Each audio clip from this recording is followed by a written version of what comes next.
याद रखना चाहिए, अच्छे और बुरे भावों की उत्पत्ति, ये 10 बातें प्रधान होती हैं। आपके अंदर अच्छे भाव आ रहे या बुरे भाव आ रहे तो उनमें ये 10 बातें प्रधान हैं।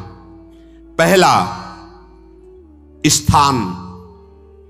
आप कहां बैठे हैं, कहां रह रहे हैं, किस जगह खड़े हैं, आपको स्थान देख करके ही बर्ताव में उतरना है। जैसे मंदिरालय है, आप वहां खड़े होंगे तो तमोगुण अपने आप बढ़ने लगेगा, आसुरी प्रवृत्ति बढ़ने लगेगी। ऐसे ऐसे जिस स्थान पर खड़े होने से, देखने से, बात करने से हमारी वृत्ति बिगड़ रही, उस स्थान का तत्काल त्याग कर देना चाहिए, वहां से हट जाना चाहिए। पहला है स्थान। जैसे सत्संग, यमुना जी का एकांतिक पावन तट, किसी लता के नीचे, किसी संत भगवान के सानिध्य में, अब हमारा ये स्थान भजन वृत्ति बढ़ाएगा। उस व्यक्ति का घर जिसके पास जाने से वासनाएं बढ़ रही, उस स्थान में जहां दृश्य देखने से हमारे अंदर गंदी बातें आ रही, पहला है स्थान। दूसरा है अन्न। बहुत बड़ा प्रभाव अन्न का होता है। अगर अधर्म के द्वारा कमाया हुआ अन्न है तो बुद्धि अधर्म में ही लगेगी। यदि भोजन पकाते समय, रसोई रांधते समय आप विकारात्मक चिंतन कर रहे हैं तो कोई भी प्रसाद पाए उसके अंदर विकार जागृत हो जाएगा। अन्न का बहुत बड़ा प्रभाव पड़ता है। एक बार पूज्यपाद उड़िया बाबा जी महाराज अपने परिकर के साथ भ्रमण में थे तो किसी बड़े धनी मानी ने निमंत्रण दिया, महाराज आज यहीं रुको। तो बाबा ने कहा हम लोग गांव के अंदर नहीं रुकते, तो बाहर कोई वृक्षों का समुदाय, जंगल जैसा, तो उसमें वहां रुके, पर भोजन उनकी तरफ से, भोजन सबने पाया। जब सुबह हुआ तो महात्मा जन, साधक जन एक दूसरे की तरफ देखे और बोले आज तो हमको बड़ा दोष हुआ, गंदा स्वप्न आया और हमारा संयम बिगड़ गया। बोले ये तो हमको भी हुआ, जितने थे सबको हुआ। उड़िया बाबा के समीप गए, बाबा ने कहा अच्छा ऐसा हुआ, ये तो अन्न दोष है, बुलाओ सन्न पवाने वाले को, फिर चलेंगे। बुलाया और बाबा ने कहा बिल्कुल सत्य बोलना, नहीं तो आप जानते हो इतने महात्माओं के संयम को आपने भ्रष्ट कर दिया, सत्य बोलना क्या बात थी। तो उनका महाराज संतान नहीं हो रही थी, सुना था आप बहुत सिद्ध महापुरुष हैं तो आपके परिकर को इसीलिए पवाया, अंदर काम भाव था कि हमारे कामना थी कि संतान उत्पन्न हो, वैसे ही चिंतन करते हुए बनाया ऐसे। बोले सबका संयम नष्ट कर दिया, होश में, नरक जाने वाली बात मत सोचो। अरे संतों को पवाओ जैसे अपने पुत्र को पवाते हैं, ऐसी भावना करनी चाहिए। आज हो भाग्य तो परिणाम खुद मंगल में निकलेगा। काम भाव से युक्त होकर क्यों बनाया, सब संतों के अंदर विकार पैदा कर दिया। अन्न का प्रभाव पड़ता है, हम जैसा अन्न पाते हैं वैसा। कई बार सुनाया है सिद्ध महापुरुष पूज्य प्रातः स्मरण श्री बलराम दास जी महाराज झाड़ू मंडल के, यमुना के पावन तट पर ही है, रास मंडल के पास ही, वो अपने एक लता के नीचे बैठे हुए भगवत चिंतन कर रहे थे। अचानक यमुना जिस नजदीक है तो कोई माई स्नान किए हुए निकली तो नेत्रों ने देखा और विकार उत्पन्न हो गया। वयोवृद्ध सिद्ध महापुरुष, उन्होंने कहा आप तो इस शरीर को नष्ट कर दूंगा। शिष्यों ने कहा महाराज ऐसा क्यों?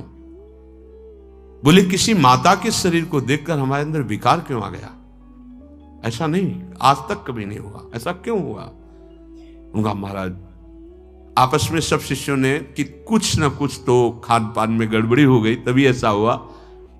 बाबा आज परिक्रमा करते हैं वृंदावन की, बाद में आप जो आदेश करेंगे जैसा करेंगे, पहले परिक्रमा। वृंदावन की परिक्रमा का बहुत बड़ा प्रभाव, जब कभी मन आपका ऐसा विक्षिप्त हो, परेशान हो, तत्काल परिक्रमा प्रारंभ कर देना नाम जप करते हुए। आप देखना परिक्रमा पूरी होते होते शांति हो जाएगी। बाबा ने खूब नाम कीर्तन करते हुए शिष्यों के साथ परिक्रमा दी, मन का विकार शांत हो गया।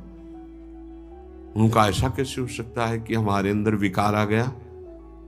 ये बड़ी सूक्ष्मता का विषय है। कल प्रसाद कहां से आया था? तो उस समय लाडले गोविंद देव जी महाराज यहीं विराजमान थे वृंदावन में। बोले तो ठाकुर गोविंद देव जी का प्रसाद आया था। लकुट उठाई, है वो तो भगवत स्वरूप, तस्मित तज्जने भेदा भावात। भगवान और भगवान के ऐसे जनों में भेद नहीं होता, वो भगवत स्वरूप होते हैं। गए और कहा बताओ आपका प्रसाद न पावे तो अपराध लगे कि प्रसाद नहीं पाया, और प्रसाद पावे तो हमारे अंदर काम जागृत हो जाए, हम तो मरे ना दोनों तरफ से। तो ठाकुर जी बात कर रहे थे, दूसरों को नहीं सुनाई दे रहा था। कह रहे थे कि देखो नाराज मत हो, कलकत्ता की वैश्या थी, उसने भोग लगाया, अब उसने भोग लगाया तो हमने चख पाया, तो आपको प्रसाद का किनका लेना चाहिए? किसने कहा था कि पूरा प्रसाद पाइए? जरा किनका ले लेते हो, मधुकर ही पाते। हाँ ये बात आपकी मान, तो हमारा तो पूरा विश्व है, कोई भी भोग लगाएगा हम तो पाएंगे। और हमारे प्रसाद की निष्ठा आप सबके हृदय में, तो किनका लीजिए, पूरा मत पाइए। सोचिए, भगवद अर्पित प्रसाद और वृत्ति, भगवान ने आदेश किया किनका पाओ, माधुकरी मांग के खाओ। यहां वर्णन कर रहे, यदि हम अन्न थोड़ा भी हमारे अंदर दूषित चला गया, तो जब कभी ऐसी विकार की भावना हो, आपके अंदर विकार बन रहा है, तो खोजिए। आपने कोई दृश्य देखा है, आपने किसी से बात की है, आपने कोई ऐसा संकल्प बनाया, नहीं, तो फिर भोजन दोष आ गया, अब आज उपवास कर दो। जब तक वो वृत्ति न नष्ट हो तब तक कुछ मत पाना, जल से काम चलाना, तो एक दिन एक पहर अपने आप शांत हो जाएगा।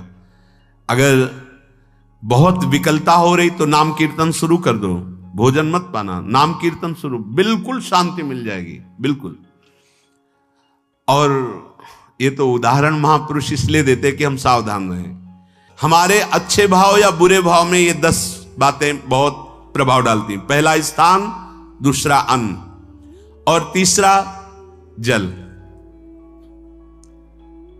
पानी भी बहुत संभाल के, नहीं आजकल तो देखो प्रायः ऐसे दांत से प्लास्टिक नोचेंगे, ऐसे पानी पिएंगे, कब भरी गई, कहां भरी गई, कैसा पानी, बड़ा देखो कैसा हमारे भजन साधन के लिए विक्षेप पैदा होता चला जा रहा है। पहले सुंदर सरोवरों का जल, मतलब 15 वर्ष तो गंगा जल ही केवल पिया है, जो आकाशवृत्ति से मिला नहीं, गंगा जल ही पिया है।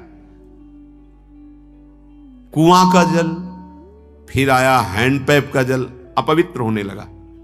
हैंडपैप में जो वाशर, अगर वो कहीं चमड़े का पड़ा हुआ है तो अपवित्र जल हो गया। अब हैंडपैप का भी अंतर ध्यान स्वरूप हो गया, अब तो नहीं दिखाई देता। अब रह गया है मोटर से निकले और फिल्टर में जाए, वो मशीन जो फिल्टर करती पानी को, आरओ, उससे।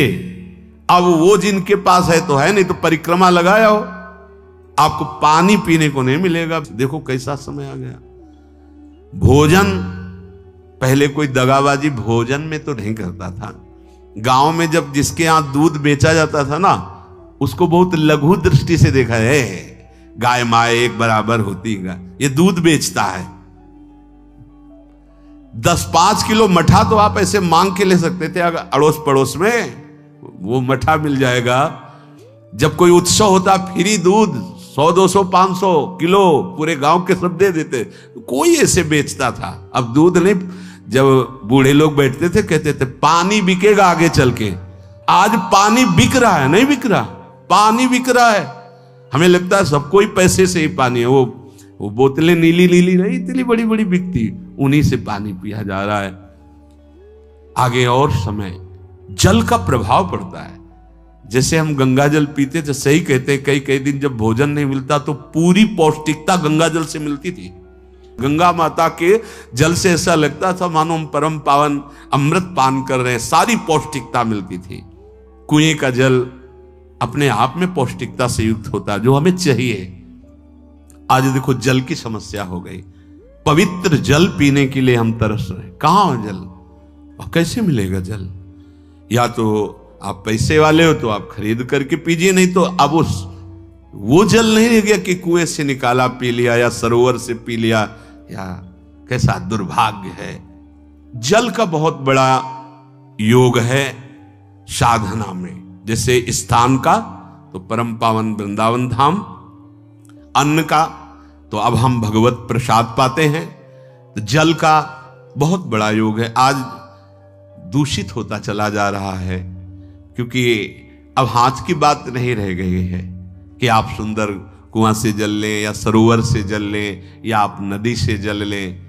हाँ, स्वामी जी के लिए लिखा हुआ है कि रोज यमुना स्नान और रोज यमुना जल ही पान। हमारे वृंदावन के समस्त भगवत स्वरूपों का स्नान यमुना जल से ही होता था, हो रहा है और होता ही रहेगा। बिहारी जी के लिए आज भी कलश में भरकर यमुना जल ही जाता है। तो वो कपड़ा से ऐसे ढक के जब हम 2 बजे परिक्रमा देते थे, तो एक महाभागवत है, वो किसी को छूते नहीं, दूर से कहते छूना मत, बिहारी जी के लिए जल जा रहा है स्नान के लिए बिहारी जी का। फिर चौथा है आपका परिकर, जहां पर रह रहे हैं वो समुदाय, चाहे परिवार हो या आप समुदाय, वो कैसा है, रजोगुणी है, तमोगुणी है, सतोगुणी है या त्रिगुणातीत भागवतिक है, उसका प्रभाव पड़ेगा। पांचवा है आपका पड़ोस, आसपास वाले घर, जैसा है वैसा प्रभाव पड़ेगा आपके ऊपर। पड़ोस निंदनीय है तो बंधन से युक्त होना पड़ेगा। लंका के पड़ोस में रहने के कारण अगाध महिमा वाले समुद्र को बांध दिया गया, रघुनाथ जी ने पुल बांधा और दंड देने के लिए तैयार हो गए थे सरकार, अग्निबाण संधान कर लिया था, पड़ोस के कारण ही तो ना, पड़ोसी रावण था, इसीलिए आस पड़ोस का बड़ा प्रभाव पड़ता है। फिर अगला है दृश्य, इस पे बहुत सावधानी की जरूरत है। ये मोबाइल भगवान चल गए हैं, बहुत विस्तार से चल गए हैं, अब कोई छोटा मोबाइल रखना नहीं चाहता, सब वो स्क्रीन वाला रखना चाहते, टच मोबाइल। दृश्य से बचो, बच्चों, जवानों, बूढ़ों, सबकी वृत्ति जो माया आकर्षित करती, जो दृश्य हम देखने के लिए अंदर से उल्लसित है, वो मोबाइल में सब है, चाहे भागवतिक और चाहे सांसारिक। तो भाई देख लो, गुण दोष में संसार है, अगर आप दोष ग्रहण करना चाहते तो दोष ले लो, गुण तो गुण। बहुत बहुत खतरनाक विषय है और बहुत लाभदायक विषय है।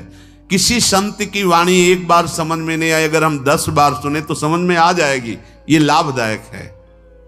कभी कोई किसी से बात करनी, पहले जाए तो पोस्ट कार्ड चलते थे, एक कार्ड, वो 15 पैसे का इतना बड़ा वाला आता था, 25 पैसे का बंद वाला लिफाफे में आता था, नीले नीले कागज का 15 पैसे वाला कार्ड, उसमें चिट्ठी जाती थी महीनों में। कभी यहां 1 मिनट में अमेरिका से बात कर लो, कितनी बढ़िया बात हो गई।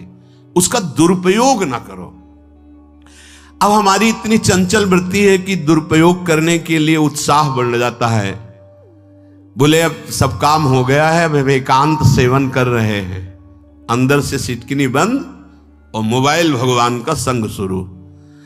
2-4 मिनट सत्संग और अच्छे दृश्य देखे, फिर बगले में वहां सब होता है कि आप बस उसको ऑन कीजिए, फिर जो मनोरंजन शुरू होता है, फिर उपासक मिटिया मेट हो जाता है। ये बहुत सावधानी की बात कह रहे हैं। वैसे हमें लगता है यदि आपको इस बड़े कार्य वाले ना हो तो छोटा मोबाइल रखे तो अच्छा रहता है। तो इसलिए ये एक ऐसा कलयुग भगवान ने रचा है कि बचा पाना बड़ा मुश्किल है। इससे वृत्ति को बचाओ, जो बचा ले गया वो आगे साधना कर सकता है। बहुत सावधान बच्चों। हमें लगता है यदि आपका मन चंचल हो, आपके शासन में ना हो, तो स्क्रीन वाला मोबाइल अपने माता पिता को दे देना चाहिए। और हम कहते हैं रखो, छोटा वाला रखो, कभी कोई आपत्ति विपत्ति या सूचना देनी हो, बढ़िया काम करता है। जरूरी नहीं है इतना बड़ा लेके चलना।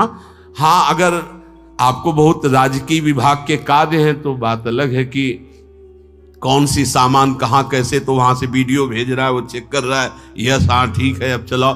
अपने को क्या काम है? सत्संग अगर सुनना है तो सत्संग सुनने के अलग यंत्र आते हैं, चला दो उसमें, वो इतनी बड़ी लगती है उसमें, चिप, पेन ड्राइव ऐसे लगा दो और सत्संग सुनो। जरूरी वो दृश्य वाला रखो। यहां कह रहे दृश्य, अगर गलत दृश्य देखा तो बावरे बन जाओगे और अच्छा दृश्य देखा तो भगवान के मार्ग के पथिक बनोगे। तो देखो, अच्छे दृश्य में भी दोष दर्शन की वृत्ति की गुंजाइश है। जैसे कोई लीला हो रही है, लीला के पात्र, जैसे हमारे ब्रजमंडल में रास लीला होती थी, ऐसे 12 वर्ष 13 वर्ष के लीला पात्र, सब नव किशोर, जहां भाव ही बने रोते रहो। अब वहां बड़े बड़े लीला पात्र हैं, अगर हमारी भावना शासन में नहीं है तो वहां हम अंग प्रत्यंग के दर्शन से हमारी हाव भाव वहां जो हो रहा है उससे हमारी वृत्तियां बिगड़ जाएं। जब छोटे छोटे लाडली लाल परस्पर खेलते हैं तो केवल आशीर्वाद देने को, रोने का मन होता है। अगर आप लीला भी देख रहे हैं तो बहुत सावधानी की जरूरत है, क्योंकि वो चिदानंद शरीर नहीं है, पांच भौतिक शरीरों, हमारी दृष्टि पंचभूत में लगी हुई है। नाम जप करो, लीला गायन करो, फिर देखो जो लीला है, यही जीवन का परम सुख मिलेगा। सच्ची मान लीजिए। बस हम बार बार ये कहते हैं, मोबाइल का सदुपयोग कीजिए, दुरुपयोग नहीं। मोबाइल बुरा नहीं, उसका प्रयोग बुरा है। दृश्य और साहित्य, वैसे ही मनोवृत्तियां फिसलने वाली हैं, और जब ये आ गया कि फिसलाने में कितना लाभ है तो हानि, ऐसा कोई साहित्य और आलोचना, ऐसी कोई वार्ता ना करे जिससे हमारे अंदर गंदे भाव आवे। यदि अच्छी चर्चा करते तो अच्छे भाव आते हैं। देखो, अभी ऐसी कोई भावुक चर्चा होने लगे तो सबका हृदय द्रवित हो जाएगा, और गंदी चर्चा हो तो हमारा हृदय विकार युक्त हो जाएगा। और कार्य, आप जो कार्य करते हैं उसका प्रभाव आपके मन के ऊपर पड़ता है। और उपासना, आप उपासना भोगों की करते हैं या योग की करते हैं, ये 10 से भाव बनते हैं और 10 से भाव बिगड़ते हैं। स्थान, अन्न, जल, परिवार, अड़ोस पड़ोस, दृश्य, साहित्य, आलोचना, आजीविका का कार्य और उपासना। यदि ये भागवतिक हुए तो आपके अंदर भगवत भाव बढ़ेगा, और यदि ये रजोगुणी तमोगुणी हुए तो आपके अंदर आसुरी भाव बढ़ेगा। इन 10 से सावधानी पूर्वक व्यवहार होना चाहिए। जैसे आस पड़ोस में है तो बड़ी सुविधा है, यहां कोई किसी से मतलब नहीं रखता, बगल वाला कौन रह रहा किसी से मतलब, ये बढ़िया है। ज्यादातर गांव में होता है। अपने यहां ये अच्छा है कि जैसे आप अपने कमरे में गए, किसी से कोई मतलब नहीं है, वैसे ऐसा ही जीवन रखना चाहिए। और उस पर ये ज्यादा जो व्यवहार मित्रता बढ़ाने वाला विषय, ये धाम में नहीं है, वृंदावन में ऐसा नहीं व्यवहार रखना चाहिए। आपके पड़ोस में कौन रख रहा है आपका परिचय नहीं होना चाहिए, कौन कौन रह रहा है आपकी जानकारी नहीं होनी चाहिए। नजर नीची की, अपने कुटिया में गए, अपने ठाकुर जी से मतलब, अपने भजन से मतलब। ना पड़ोसी को कुछ देना चाहिए ना लेना चाहिए। बात समझ लेना कि जैसे आज उत्सव है, उनको हम बुलाते हैं, वो हमारे यहाँ, ये व्यवहार यहाँ नहीं है। बनवासी हो, ठाकुर का भोग लगाया, और अगर आपको बांटना है तो बाहर निकलो, आधा किलोमीटर दूर ऐसी जगह बांटो जो तुम्हें राधे श्याम दोबारा ना बोले, फिर वो तुम्हें बुलाएगा, फिर तो वो बैठेगा, फिर प्रपंच की बातें होंगी, निंदा स्तुति की होंगी, फिर बड़ी संगोष्ठी होती है, पता चलता है। क्या फायदा ऐसे जीवन से?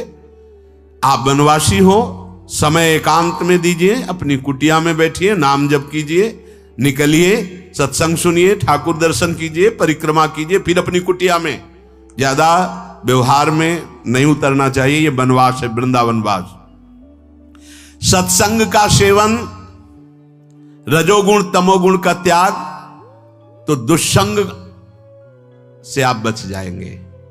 दुष्संग से बचने का मतलब है काम क्रोध मोह स्मृति भ्रंश बुद्धिनाश सर्वनाश कारणत्वात्, देवर्षि नारद जी कहते हैं। अगर दुष्संग का त्याग हो गया तो आप काम का, क्रोध का, मोह का, जो हमारी भगवत स्मृति का नाश कर देते हैं, जो हमारी बुद्धि का नाश कर देते हैं, जो हमारे सर्वनाश करने वाले हैं, इनका त्याग कर पाएंगे। कुसंग अगर हो गया तो इनका त्याग नहीं हो सकता, बहुत कठिन हो जाता है। भगवत संबंधी तत्वबोध होना या भगवत रहस्य लीला में प्रवेश पाना, जो अपनी इंद्रियों को भोगों में तृप्ति कराने की कोशिश कर रहे हैं, उनका चिंतन भोगों का ही होगा। तो कैसे तत्वबोध होगा, कैसे लीला में प्रवेश होगा, बस ध्यान देना है, कैसे हो पाएगा? क्योंकि जिस चित्त वृत्ति से भगवदाकार हमें वृत्ति करनी थी, वो तो हमने भोगों के चिंतन में लगा दी, भोग क्रियाओं में लगा दी। एक स्थिति होती है जब आपकी चित्त वृत्ति भगवदाकार हो गई है, तो व्यवहार में रहते हुए भी विषयान ग्रहणंत मुंचंतु वा, खान पान उठना बैठना है सब बाहरी क्रियाएं हो रही, अंतर से वो अपने आराध्य देव में सदैव स्थित रहता है। उसका परिचय आपको जब ऐसे महापुरुष का सानिध्य मिलेगा, तो आप विषय सेवन करते हुए भी निर्विषय रहेंगे। आपके अंदर विषयों की प्रियता नहीं रह जाएगी, आपके अंदर एक प्रबल वैराग्य ऐसी धारणा बन जाएगी, कुछ नहीं, कोई भी तुम्हें प्रभावित नहीं कर सकता। यद्यपि खान पान हर्ष आदि की सब व्यवहारिक वृत्तियां हैं, पर उस महापुरुष का प्रभाव ऐसा होगा कि आपका हृदय निर्विकार हो जाएगा। और बहुत ही त्याग की सब बातें की जा रही, लेकिन हृदय भी सही है तो संग से विषय रंग बढ़ जाएगा। ये देखा गया है। हृदय अगर निष्प्रिय है, जिसका हम संग कर रहे हैं, तो उसका परिणाम निष्प्रिय निकलेगा। व्यवहार में कुछ भी हो, निष्प्रियता ही आपकी बढ़ेगी, निर्विकारता बढ़ेगी, क्योंकि उसकी स्थिति का संग हो रहा है, उसका प्रभाव पड़ रहा है। तो सर्वनाश की जड़ है विषय चिंतन। ये बहुत बड़ी बात है। विषय चिंतन सर्वनाश की जड़ है। यहां विषय भोग नहीं कहा, क्योंकि चिंतन का परिणाम भोग है। पहले चिंतन होता है। साधक ध्यायतो विषयान पुंसः संगस्तेषु उपजायते, संगात् संजायते कामः, कामात् क्रोधो विजायते, क्रोधात् भवति सम्मोहः, सम्मोहात् स्मृति विभ्रमः, स्मृति भ्रंशात् बुद्धिनाशो, बुद्धिनाशात् प्रणश्यति सर्वनाश। कैसे हुआ? ध्यायतो विषयान पुंसः, विषयों का चिंतन। इसीलिए अनन्यश्चिन्तयन्तु माम भगवान आदेश करते हैं। विषय चिंतन न होने पावे, बिना चिंतन किए आपको कोई भी सुख नहीं मिल सकता। आप देख लीजिए, जगत के किसी भी भोग का सुख नहीं मिल सकता। चिंतन से ही आपको सुख की अनुभूति हो रही है। अगर आप चिंतन ना करें तो आपको कोई सुख नहीं मिलता। आप चिंतन उसका घसीट लिया गया। अगर सुख होता तो भोग में मिल जाता, नहीं मिला। क्यों? कि बोले चिंतन नहीं।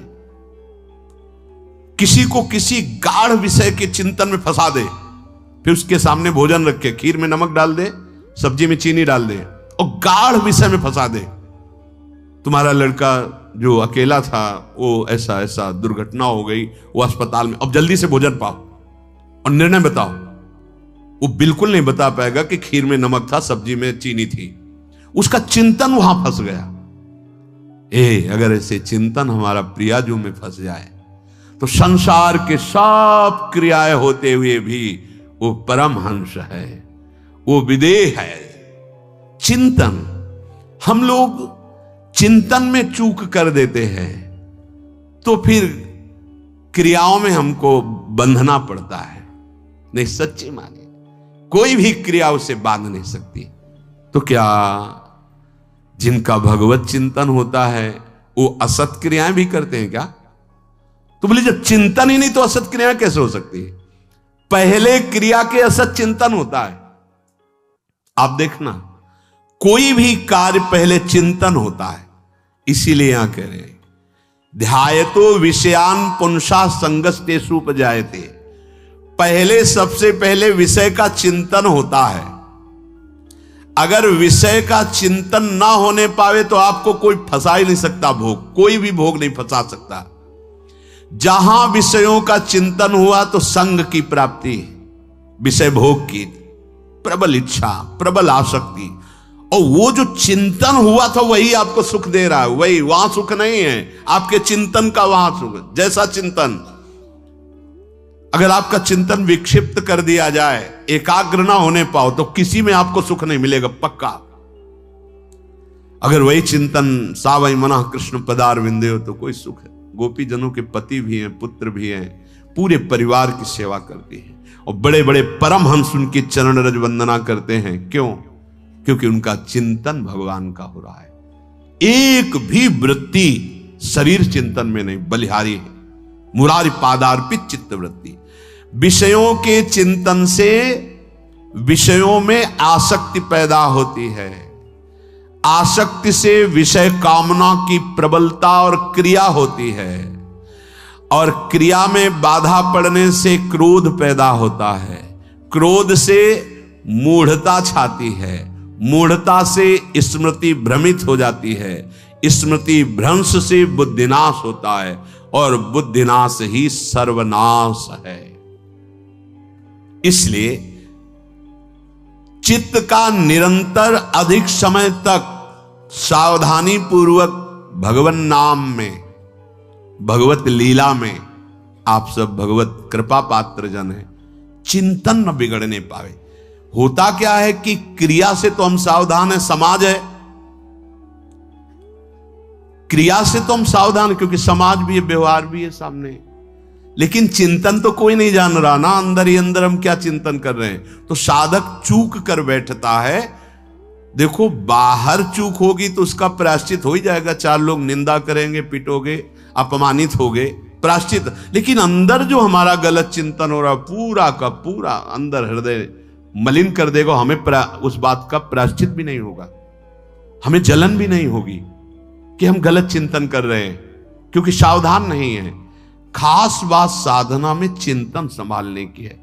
काम क्रोध मोह स्मृति भ्रंश बुद्धिनाश सर्वनाश कारणत्वात्, देवर्षि नारद जी कह रहे हैं। चित्त का जहां अधिक चिंतन होता है वही हमारी तन्मयता बन जाती है, वही हमारा स्वरूप होने लगता है। बोले बहुत कामी पुरुष है, बोले बहुत क्रोधी पुरुष है, बोले बहुत नीच पुरुष है, पूरा संबोधन होने लगा उसके लिए, क्योंकि वो उसी चिंतन से, वैसी क्रियाओं से। अरे बोले तो बड़े भगत हैं, भगवान के स्वरूप है साक्षात। जो हम अधिक चिंतन करते हैं वही क्रियान्वित होता है, जो क्रिया होती, चिंतन होती, वैसे हमारा स्वरूप बन जाता है, वैसे हमारी स्थिति हो जाती है।